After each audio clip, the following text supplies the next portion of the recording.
Básicamente vamos a tocar los principios generales de atención en abuso de dependencia de alcohol en atención primaria, y es ya la introducción de qué hacer en términos generales. Lo primero que tenemos que tener en cuenta es que, digamos, el tratamiento para los problemas relacionados con el alcohol usualmente son efectivos, ¿no? Hay evidencia clara del asunto, y simplemente parte de esto lo vimos ayer, pero como ustedes ven, esta es la imagen de flujo sanguíneo cerebral.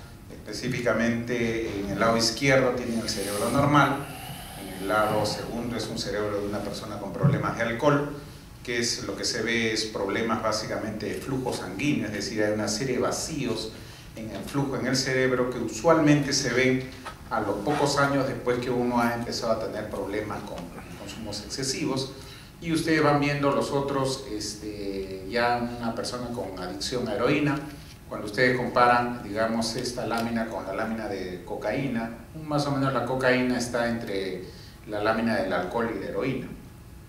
Pero lo importante de esto es que si es que el paciente recibe un tratamiento, como ustedes ven, esto es un año después de tratamiento, definitivamente los cambios se dan.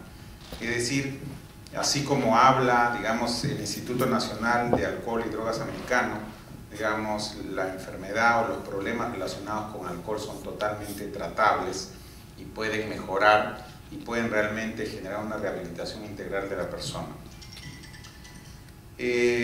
Básicamente las dimensiones de abordajes, usualmente los estándares oficiales de intervención en el área de sustancias son 6, como ustedes ven acá, ¿no? Es básicamente un abordaje integral, y dentro de estas 6 dimensiones inicialmente eran 5, es decir, empezaba con manejo de la intoxicación, abstinencia, manejo de las dependencias, manejo de condiciones físicas, trastornos psiquiátricos y manejo de la disfunción familiar. Pero en los últimos años se introdujo el tema del manejo a nivel motivacional, que ustedes lo van a ver ahora con Yolanda y con el grupo de psicología y como nivel, básicamente en el sentido de que esta dimensión se incluyó como una necesidad de la intervención. ¿Por qué? Porque realmente uno podía tener, digamos, la teoría muy bonita, ¿no? En términos de que, claro, acá hay que hacer un tratamiento así, asá, y cuando uno llegaba con el paciente se encontraba con una persona que no estaba preparada, digamos, para entrar en una abstinencia básicamente completa, y ahí venía el problema. O no estaba muy dispuesto a una intervención que uno le ofrecía. Entonces ahí venía ya la estrategia del terapeuta, que es la que tiene que manejar este asunto, y ustedes lo van a ver con mucho mayor precisión cuando vean, digamos, a continuación el tema motivacional. Ya después, como ustedes ven, evidentemente cualquier persona que va a manejar problemas, por ejemplo, con alcohol, tiene que conocer los efectos de la intoxicación, que lo han visto ustedes ayer, los efectos de la abstinencia, que también han visto algo. Nosotros vamos a reforzar algunos de estos elementos ya de la intervención, y la intoxicación y la abstinencia básicamente es la primera parte, ¿no? Pero definitivamente solamente una parte, como vamos a ver. Ya la dependencia en drogas es básicamente ya el abuso o dependencia per se, y después siempre uno tiene que tener en cuenta que a veces la persona, como habíamos visto ayer en comorbilidad, por ejemplo, el 50% tenía un problema asociado. El tema, digamos, de las condiciones físicas muchas veces requiere una intervención adicional, de tal manera que esta dimensión también hay que observarla.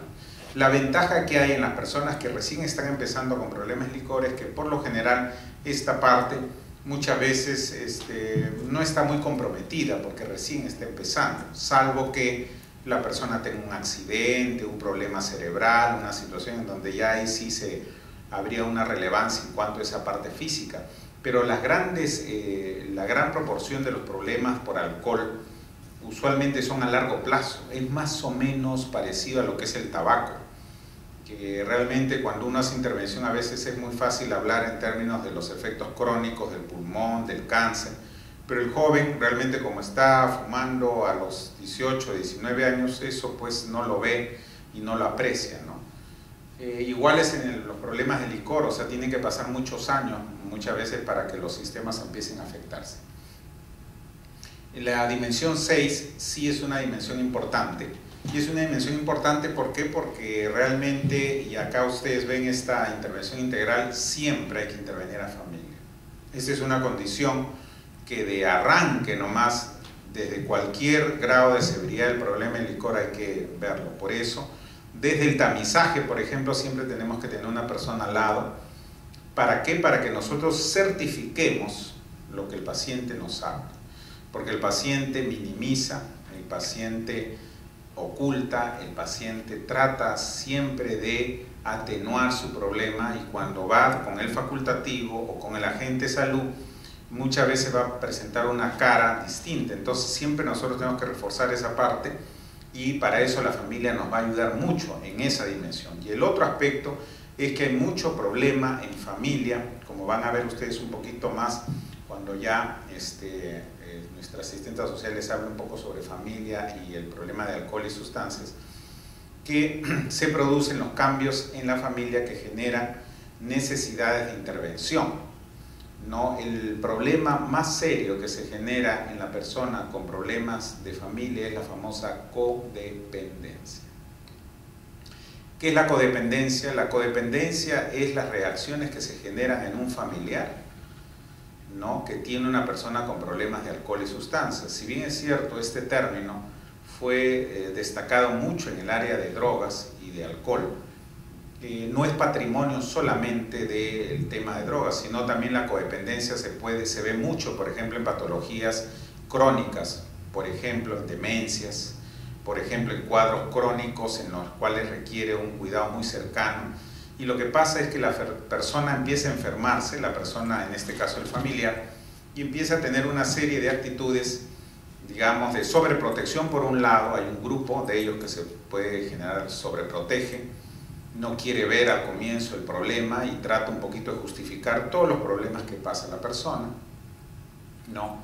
Hay otra parte de la familia que, por ejemplo, puede ser muy agresivo, la mamá de repente sobreprotectora, el papá muy agresivo, trata un poco de pensar de que con la rigidez se va a controlar el asunto, con los castigos.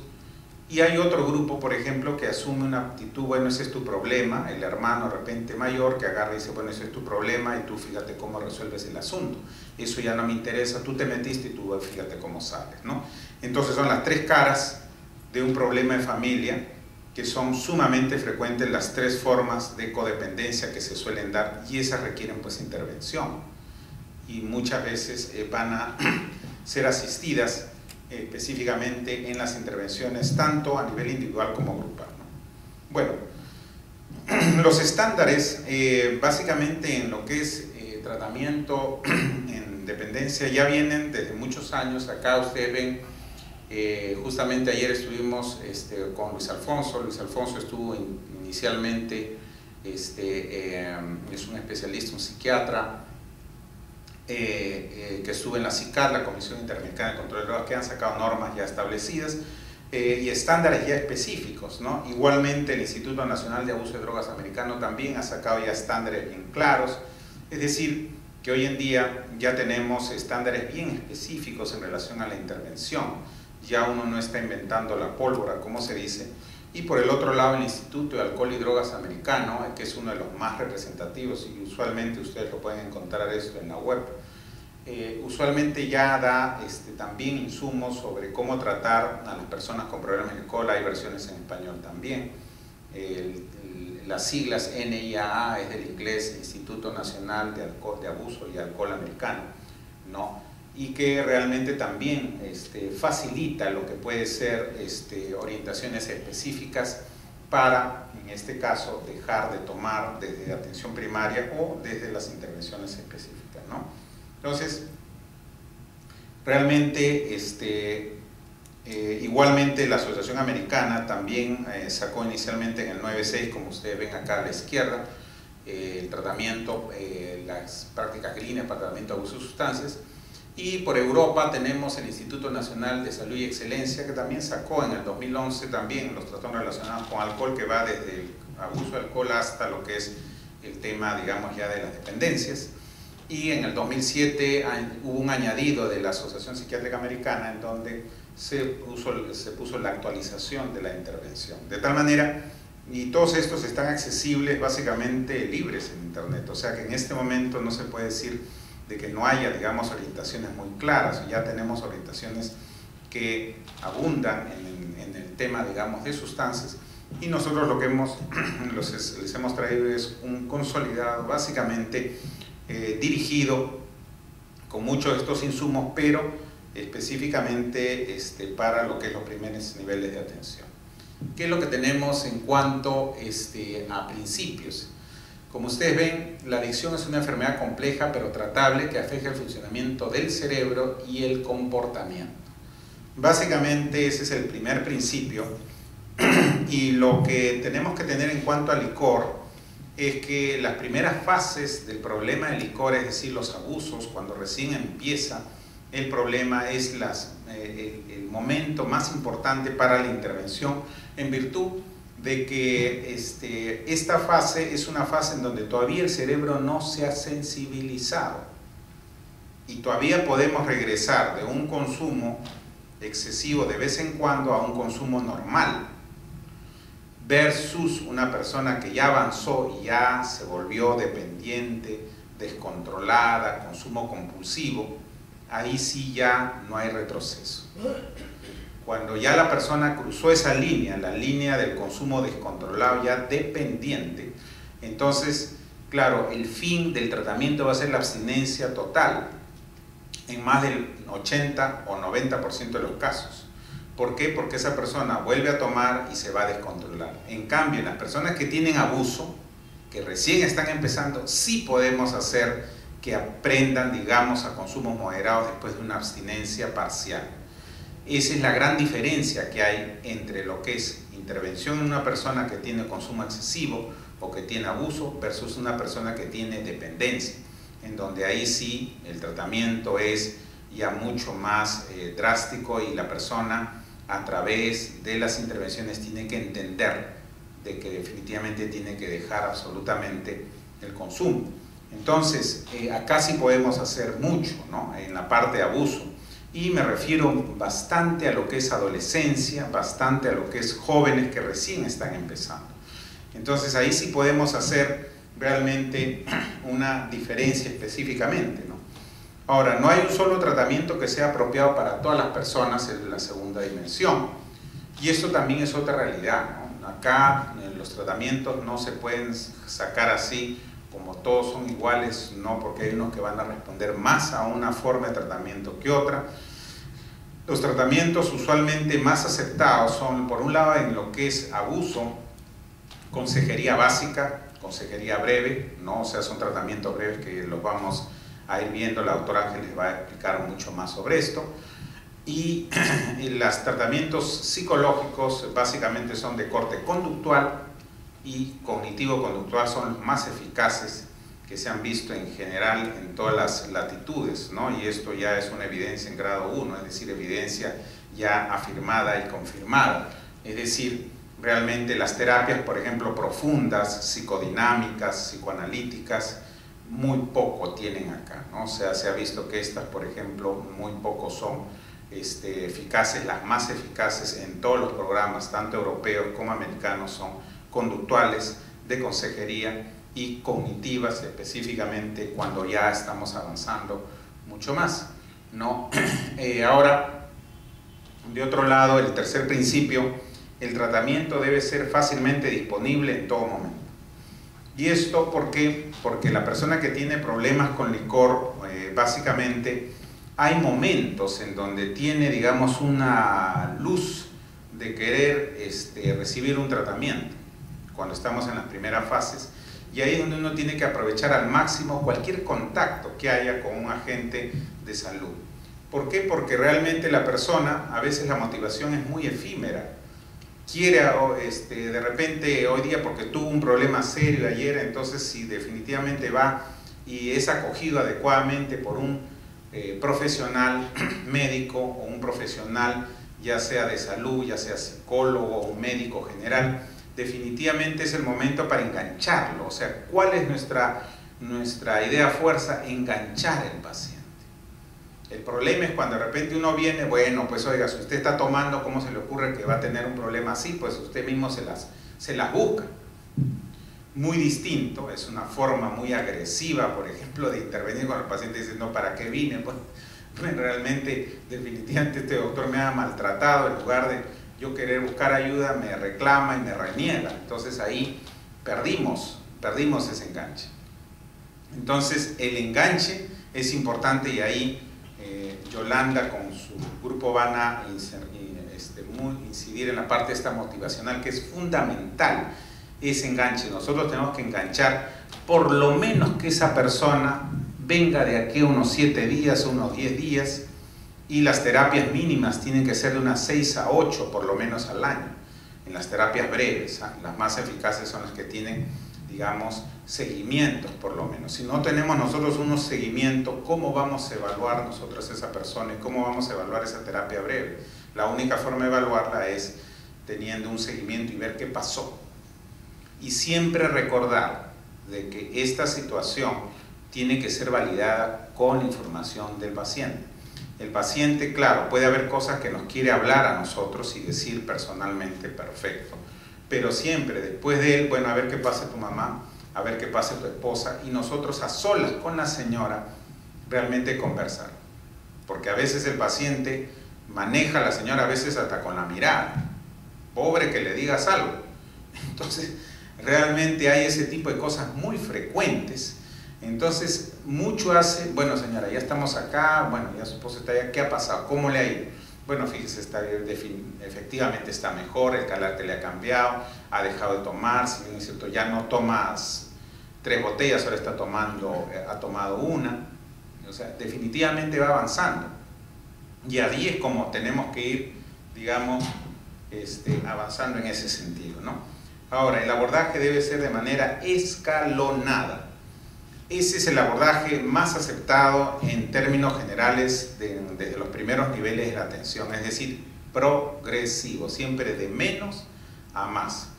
Ya las terapias de internamiento, de arranque, están siendo relegadas hace mucho tiempo, y ese es uno de los temores que tiene el paciente cuando va con un facultativo, piensa que lo van a internar. Las terapias de desintoxicación perfectamente se pueden hacer por vía ambulatoria, más aún si la persona recién está empezando, o sea que es perfectamente manejable, ¿no? Entonces, los temores de la persona, ¿cuál es? El doctor me va a drogar, el doctor me va a sedar, el doctor realmente me va a internar. Esas cosas hay que reventarlas, no es necesario, ¿no? Perfecto, mire, podemos empezar por vía ambulatoria. El 70-80% de los tratamientos, en términos generales, son ambulatorios. Y cuando ustedes ven la estadística americana de miles de pacientes, la famosa base de TOPS y datos, realmente la gran proporción de los tratamientos son ambulatorios y solamente una pequeña proporción son internados. Y los internados son para los más severos. Estamos hablando de los primeros casos. Entonces, en ese sentido, realmente la situación escalonada es que uno va primero por una vía, digamos, individual, ambulatoria, quizás el facultativo solamente. No funciona esto, entonces sabe que de repente aumentamos la frecuencia. Si lo hemos visto a las 2 semanas, pues lo aumentamos a la semana y así vamos avanzando. Si esto no funciona, bueno, sabe que necesitamos un poco de terapias más, o sea, ya viene la terapia y ya vamos avanzando en función a las necesidades, ¿no? El tema es que vayamos viendo indicadores específicos. Ahora, el tratamiento eficaz debe abarcar las necesidades diversas de la persona, no solamente su problema de abuso de alcohol y drogas, ¿no? Básicamente las necesidades que pueden haber no solamente son necesidades vinculadas al consumo, sino también esa persona puede tener problemas, por ejemplo, de corte académico, problemas de corte laboral, problemas personales psicológicos no resueltos, o problemas de una depresión menor que tiene, que realmente hay que atenderla. O sea que no solamente hay que fijarse si toma o no toma, sino básicamente qué otros problemas hay. Un padre muy agresivo, muy violento, que cree que las cosas se resuelven gritando. Simplemente el cambio de actitud del papá hace que el joven cambie definitivamente en su forma de responder, y ahí estamos avanzando. Entonces esos cambios son realmente cruciales y pueden generar definitivamente situaciones variadas, ¿no? Ahora, para que el tratamiento sea eficaz, es esencial que el paciente lo continúe durante un periodo adecuado de tiempo. La duración básicamente mínima para la desintoxicación, según los criterios del Instituto Nacional de Abuso de Drogas americano, es 3 meses, 90 días, ¿no? Eso es básicamente la desintoxicación cerebral. Y ese es otro concepto que ha cambiado, porque antes se pensaba de que solamente poniéndome un suero, yo me desintoxicaba y con eso era suficiente. Pues eso no. La desintoxicación cerebral es un mínimo 3 meses. Entonces, lo que tenemos que propender es que por lo menos esa persona esté con nosotros enganchada unos 3 a 4 meses, por lo menos, para uno poder decir, y eso es también lo que habla el NAIDA, para uno decir de que ha recibido un tratamiento mínimo, son de 3 meses de intervención, que puede ser pues intervención breve, uno cada 10, cada 15 días, uno al mes, pero mínimo son 3 meses que uno tiene que evaluar el impacto de lo que uno ha hecho con esa persona. Si no, realmente uno puede estar a veces fantaseando, ¿no? De que de repente le hizo una intervención y después con esa intervención mágicamente la cosa se dio, no. Y siempre realmente evaluar específicamente este asunto, ¿no? Ahora, como ustedes ven, por ejemplo, de los 100 programas, este es otro dato importante, de los 100 programas americanos, ambulatorios como hospitalizados, que abarcan cerca de 56.000 personas, dependientes de alcohol y sustancias, el 88 y 90% de los pacientes que lograron una abstinencia en los primeros 6 meses se mantuvieron así hasta el primer año de tratamiento. ¿Esto qué significa? Que los primeros 6 meses son fundamentales. Esos primeros 6 meses son los que nos van a marcar el paso de que la persona realmente pueda dejar de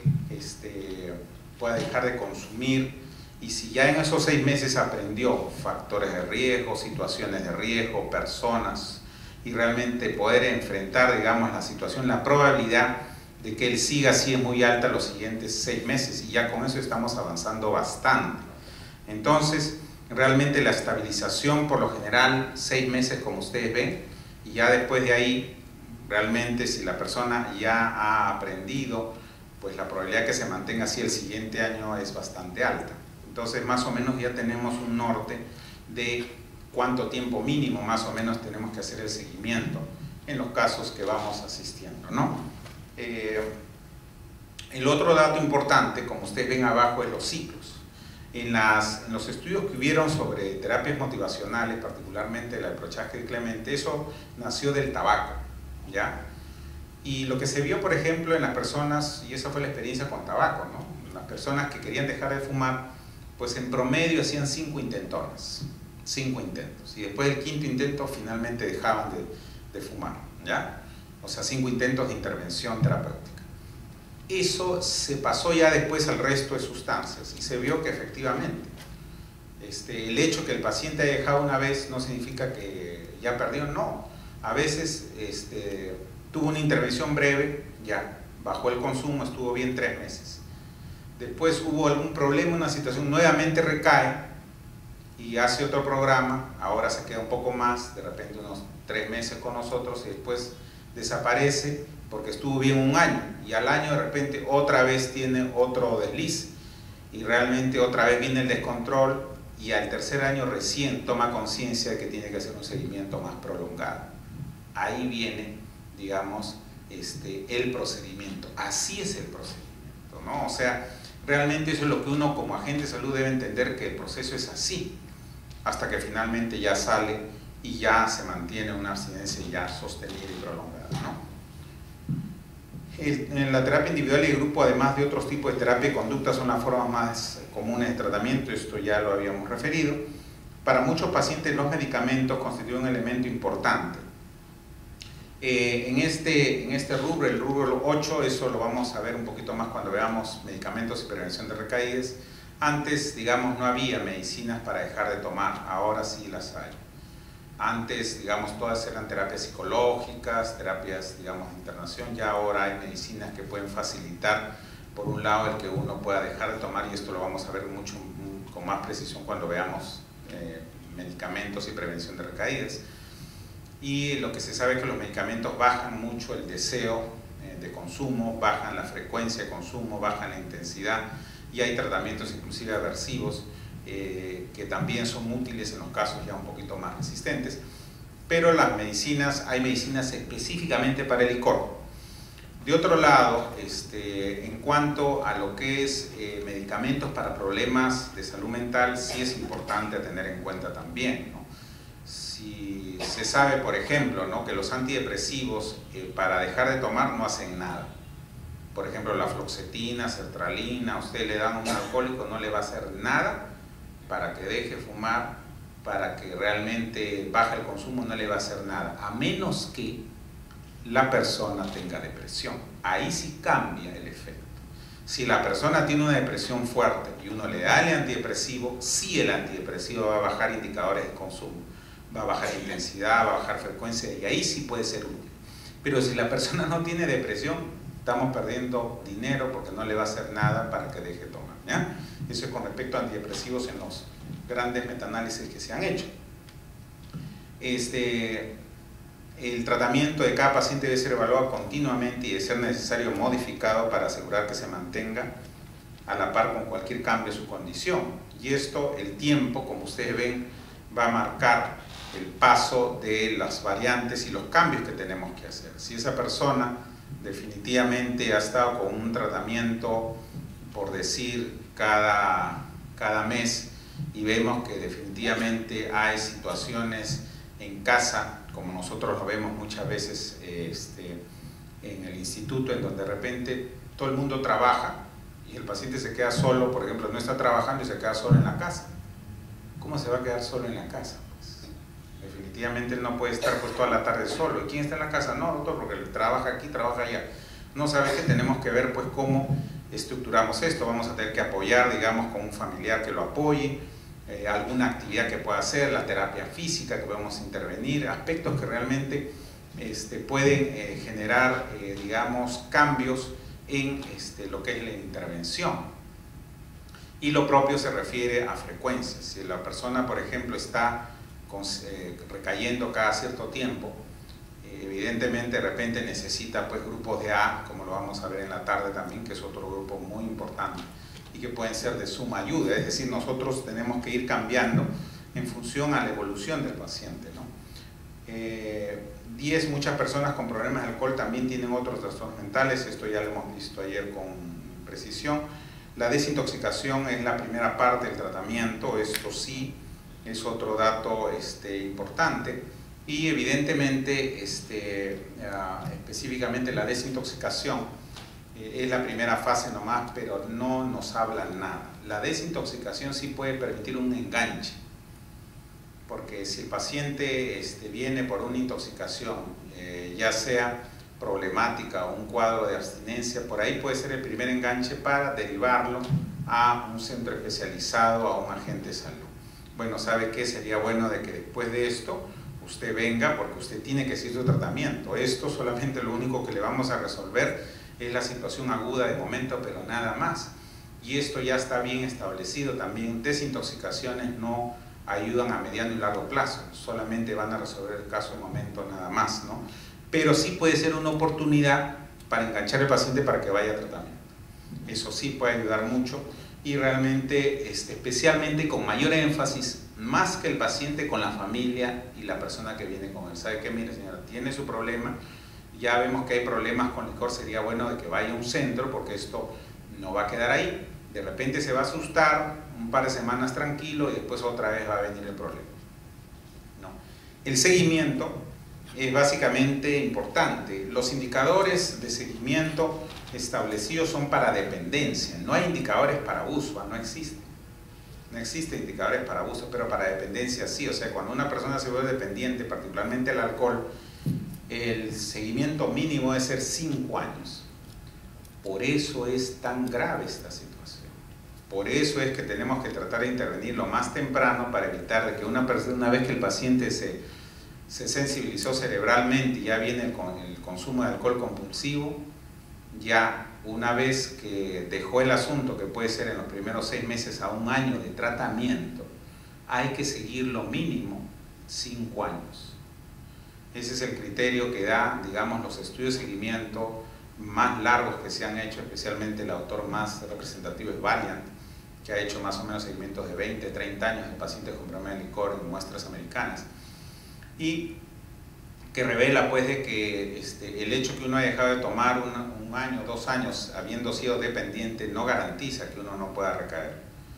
Y realmente lo que uno hace después que ya dejó de tomar, ya dejó de tomar, estamos 6 meses, 1 año de dejar de tomar, lo que tenemos que ver es que esa persona aprenda a manejar la vida, especialmente manejar el estrés, que no se sobreestrese, que sepa manejar conflictos y situaciones diversas, y que realmente esa persona esté en capacidad de enfrentar la vida, porque lo que más se altera después que uno ha tenido problemas así es que la puerta del consumo se convierte como un pretexto para cualquier cosa, que me fue mal con mi esposa, que me fue mal, digamos, en el trabajo, que me fue mal aquí, que me fue mal allá, o que realmente tuve una situación muy grande y en ese sentido la situación queda ahí, ¿no?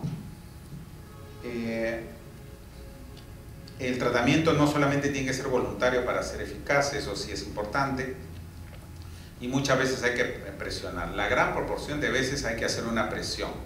No es una presión con una pistola, ¿no? Pero sí es una presión muchas veces indirecta, ¿no? La presión, por ejemplo, que ejerce la familia es fundamental. Presión para, oye, ¿sabes qué? Ya esto ya no lo podemos tolerar, ya son 3 veces en este mes que te has desbandado. Entonces sería bueno, ¿sabes qué? Que vayamos a consultar, porque así no podemos seguir, ¿no? Y definitivamente esa presión de familia hace mucho, y las presiones básicamente de trabajo pueden ser otras que son muy poderosas. O sea, la presión de trabajo es muy poderosa. Las personas que han tenido y que en el trabajo, digamos, lo aceptan y definitivamente lo quieren ayudar porque es un trabajador muy eficiente, el trabajo puede ser poderosísimo como agente de presión, muy poderoso, porque si en el trabajo entienden el problema, definitivamente la cosa puede ser extraordinaria para un seguimiento, ¿no?